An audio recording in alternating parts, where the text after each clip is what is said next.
Bienvenue à une nouvelle leçon du cours pour programmeurs en Java intitulé Caractéristiques avancées de Java. Alors sans plus tarder le menu, on va voir une évolution de Java avec un petit historique, les exigences de l'industrie, la programmation par composants, et puis l'overview des spécifications API. Alors, l'évolution de Java. Alors, on va voir un petit peu d'histoire. Tout à fait au début, le langage de programmation Java a vu le jour en 1991 par, bien sûr, des électroniciens qui voulaient préparer un programme pour des cartes satellitaires dans le temps, ou des cartes pour télévision, et qui voulaient, bien sûr, avoir des programmes pour pouvoir attaquer ces tables-là, mais sous différentes plateformes, sous différents environnements. Alors, le plus grand souci qu'ils avaient, c'est de pouvoir, bien sûr, avoir un programme qui pouvait être tourné sur n'importe quel type de plateforme. Alors c'est là où a été conçu le Java, bien sûr avec ce qu'on appelle une machine virtuelle. Donc le fait de travailler avec une machine virtuelle rendait bien sûr indépendant le programme de n'importe quel système d'exploitation ou de n'importe quelle plateforme. Alors ce programme-là a été bien sûr lancé par le J. Gosling et Sheridan, puis Neuton en 1991. Et puis, bien sûr, à partir du Home Entertainment et Home Appliance. Alors, en 1996, Java a commencé, on a commencé à travailler avec Java et y croire puisqu'il y avait l'évolution d'Internet. Alors, on voulait absolument avoir des programmes qui pouvaient tourner sur plusieurs plateformes du fait que Internet marche sur plusieurs plateformes, que ce soit les plateformes Microsoft ou la plateforme OS Macintosh ou Solaris et ainsi de suite. Donc, à partir de 93, on a commencé à penser sérieusement à pouvoir ressortir cette version-là. Alors, en mai 1995, il y a eu la première version bêta. Alors, vers la fin de 1995, Java surgit sur la grande scène d'Internet et obtient immédiatement un énorme succès. Alors, Java, bien sûr, il a été créé par la société Sun et l'avantage de Java, c'est bien sûr le fait d'avoir une indépendance totale de toutes les plateformes. Alors, en 1996, apparut bien sûr la première version définitive et c'est aux environs de ces années-là que Internet a été lancé aussi. Alors effectivement donc en 96 aussi donc il y a eu l'utilisation de Java avec Internet. Et il y a eu des premières applications avec des applets client-site. C'est-à-dire que, comme vous devez le savoir, lorsque vous utilisez le Java, vous avez la possibilité de l'implémenter au niveau d'une page web en faisant appel à une classe bien précise qui a été préparée. Parce que l'avantage de Java, c'est que Java a une Java Virtual Machine. Ça veut dire que vous pouvez programmer ou préparer un programme, vous pouvez le compiler et puis après vous pouvez l'interpréter sur n'importe quelle plateforme, qu'elle soit Windows ou Macintosh ou Solaris et ainsi de suite. Vous pouvez l'implémenter au niveau de votre page web et bien sûr ce programme-là sera exécuté.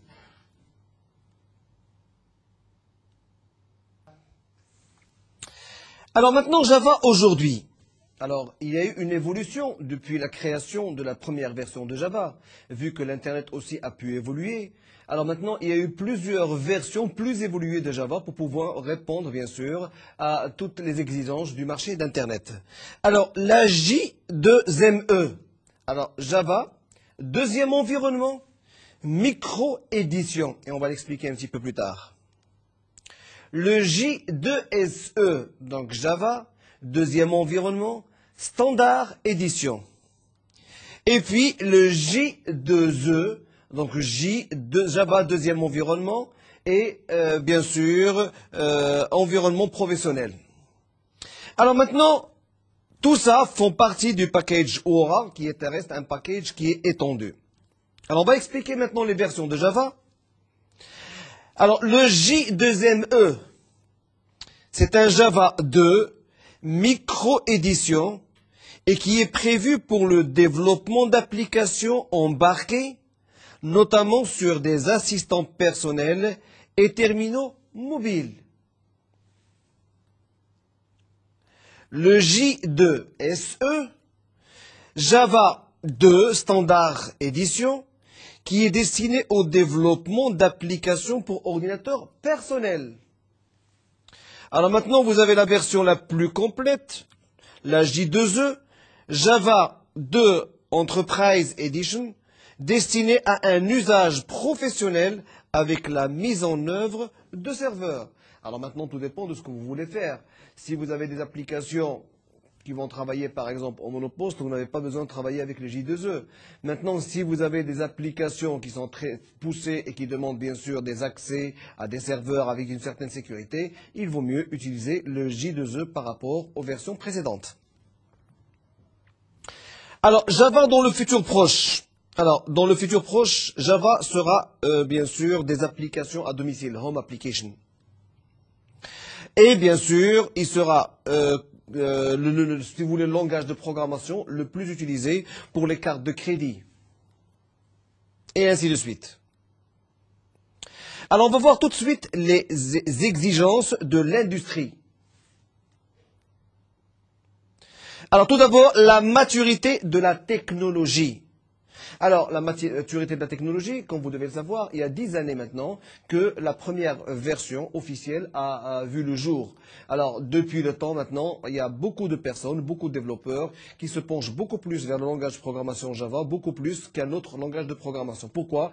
Parce qu'il y a une certaine portabilité, vous avez la possibilité de l'insérer au niveau de n'importe quel langage de programmation, puisqu'il est en fait complètement orienté objet. Il dispose de sa machine virtuelle que vous pouvez insérer au niveau de n'importe quel langage de programmation pour pouvoir bien sûr exécuter ou si vous voulez interpréter le programme qui a été déjà compilé par Java.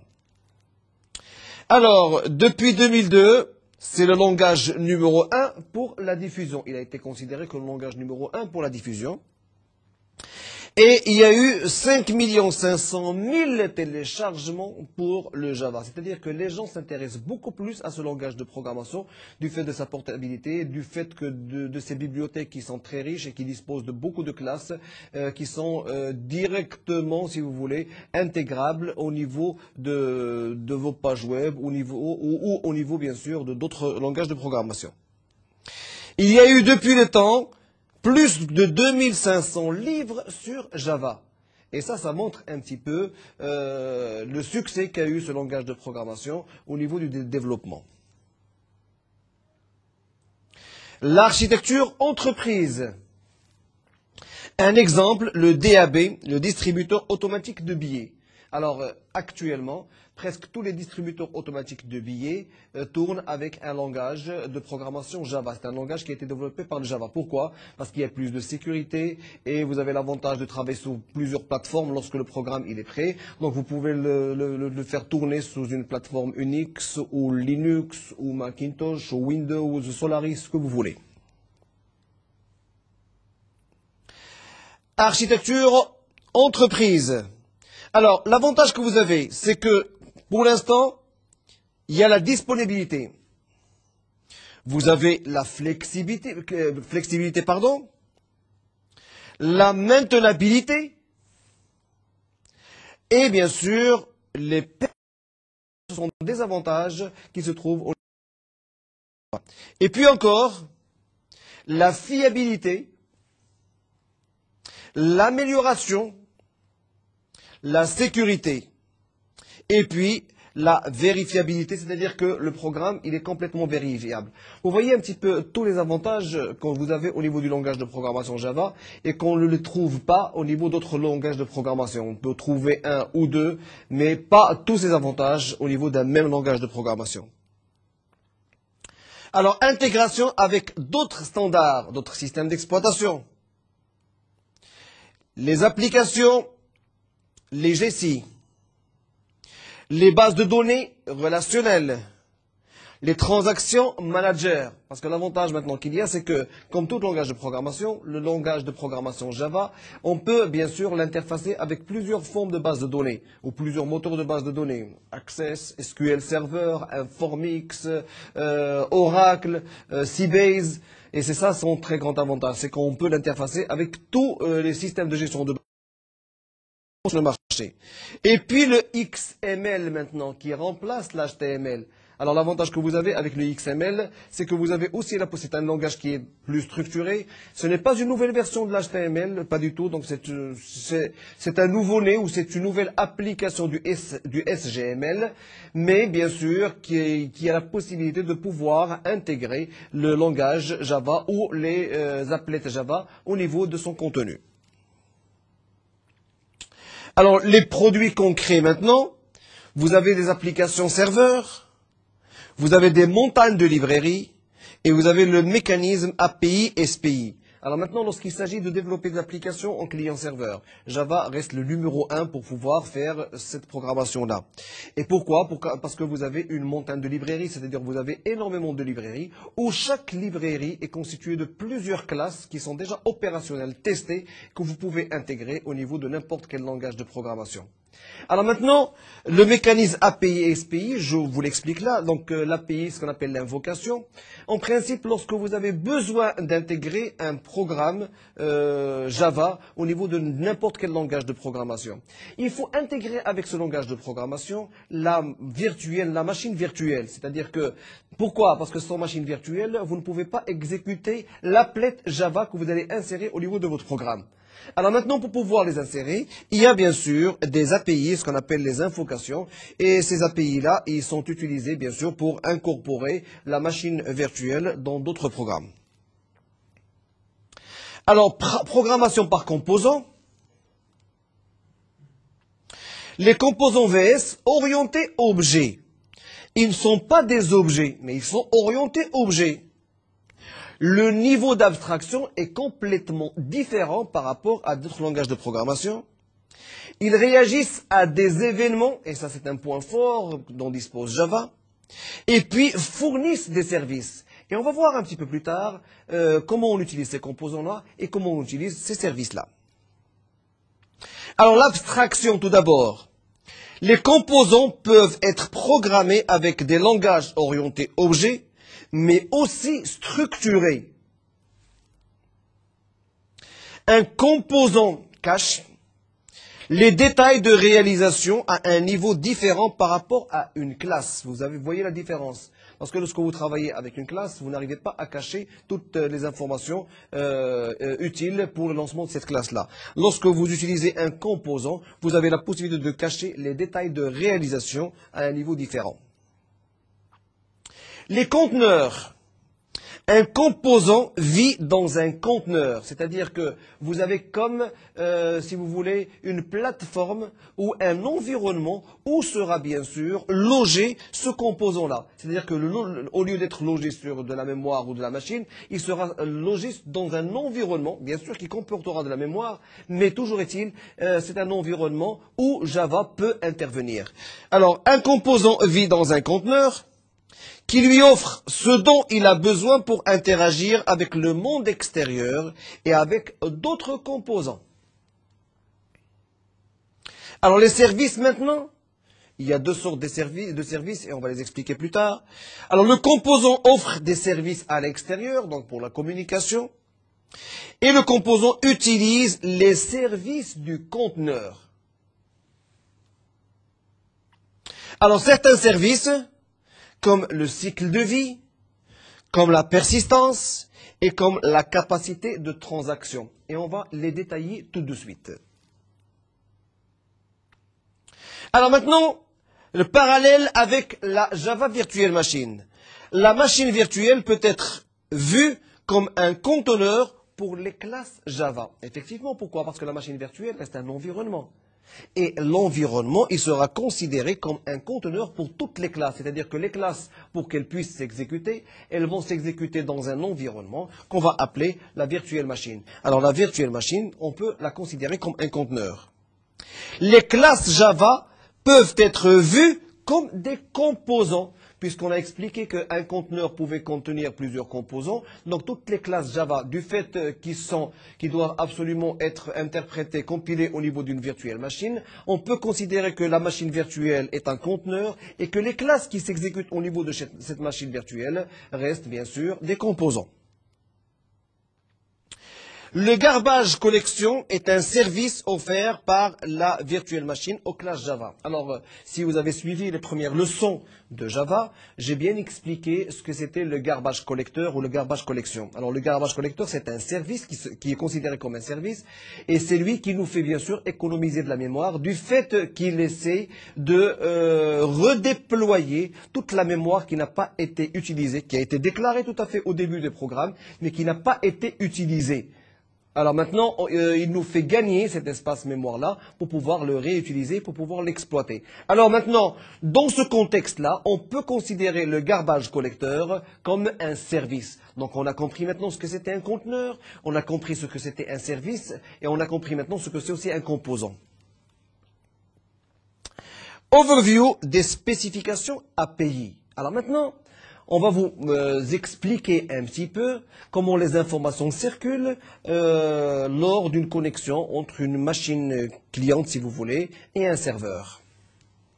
Alors, vous avez tout à fait à gauche la partie présentation. Vous avez les clients légers et vous avez les clients qui sont lourds. La différence qu'il y a entre un client lourd et les clients légers, c'est que les clients lourds se basent sur plusieurs métiers pour bien sûr atteindre les données ou les bases de données.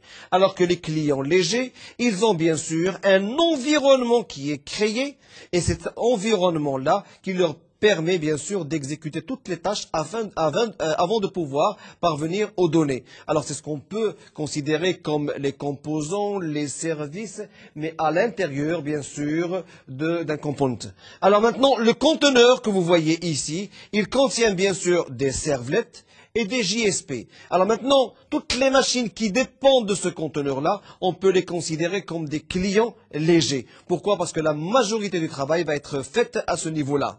Alors maintenant, si vous n'avez pas bien sûr de conteneur, tout le travail sera fait à ce niveau-là et à ce moment-là, on appellera ça des machines lourdes. Alors tout à fait au milieu, vous avez les métiers. Alors les métiers, on fait appel à plusieurs versions de Java ou plusieurs services ou composants de Java. Alors il se trouve ici même. Alors bien sûr, il y a une connexion entre votre machine, entre les métiers et tout ça pour pouvoir accéder à des services d'annuaire, à des bases de données relationnelles, à des systèmes d'information, à une base de données de messagerie électronique et ainsi de suite. Alors maintenant, on va essayer d'expliquer un petit peu tous les composants que vous venez de voir au niveau de ce schéma-là, ainsi que les services. Alors, les composants. Il existe deux types de composants. Les composants web et les composants métiers. Alors, les composants web, les composants servlet et JSP, le Java Server Page. Il s'agit de la partie chargée de l'interface avec l'utilisateur. On parle de logique de présentation. Alors là, c'est le composant qui permet bien sûr d'interfacer le serveur avec bien sûr l'utilisateur. Les composants métiers.